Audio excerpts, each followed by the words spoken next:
I'm standing here with Dennis McNamara, and I'm around my neck. I have an olive python. If you guys have seen any of my videos, the olive pythons get very big, and you bred them successfully this year. I'm very jealous of you. Yes, this is the second year I've bred them in a row, and they're just fantastic snakes. So, you know, they're kind of challenging, okay, to breed. I've had a lot of mishaps. I haven't produced any babies yet.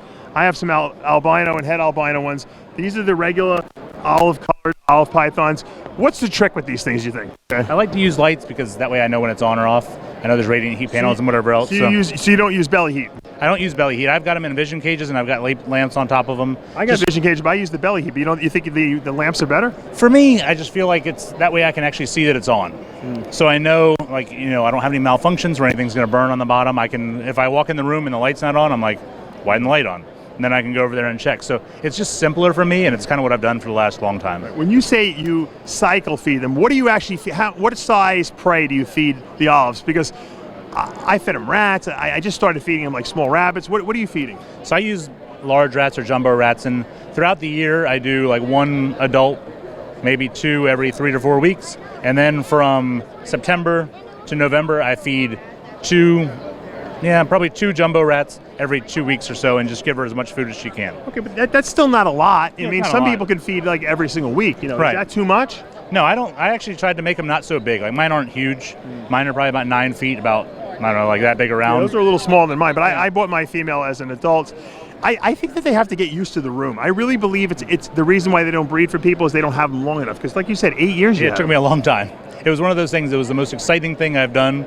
And I've been keeping snakes for 20 years, and I was through the roof whenever I made them. And then I did it again, and I was like, that was even better. So I hope to continue to do it. But yeah, it's just that you're always learning something from them and trying to figure it out. And for them, it's kind of weird because I actually saw them moving things around in their cage, which was odd to me. But they actually would move things over to bask more. They organized this cage. Yeah.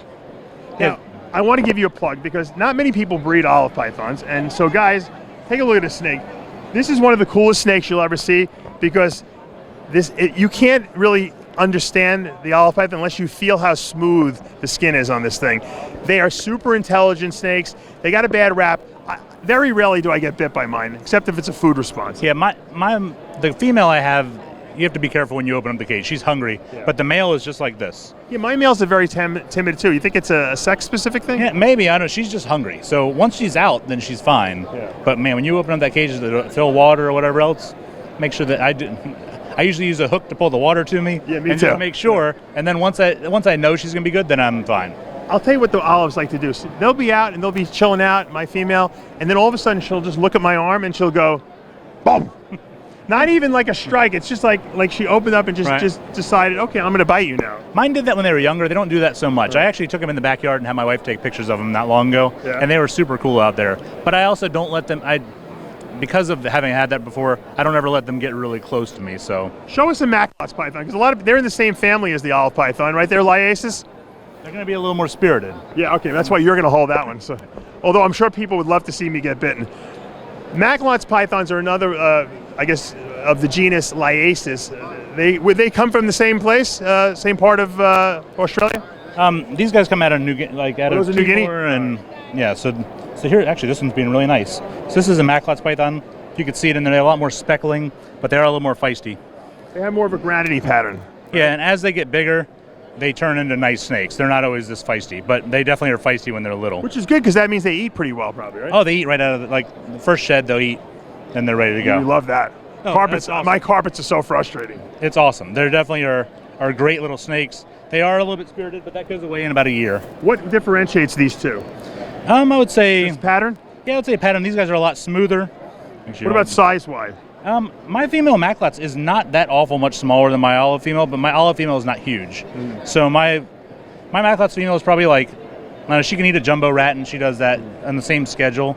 And but I keep her in those vision boa tubs, and she's pretty good in there. So I'd say she's probably maybe 6.5 feet. That's not bad, yeah. That's not bad. Yeah, 6.5 feet, something like that. But they're I mean, if you look at them, I don't know if you could see, but like look at a close up here. If you could see better in there, but there's just so much speckly, they end up just with so much different color. Light, yeah. Let's put them under the light so we can get them on video. Yeah. See if we can do this without anything falling over. Yeah.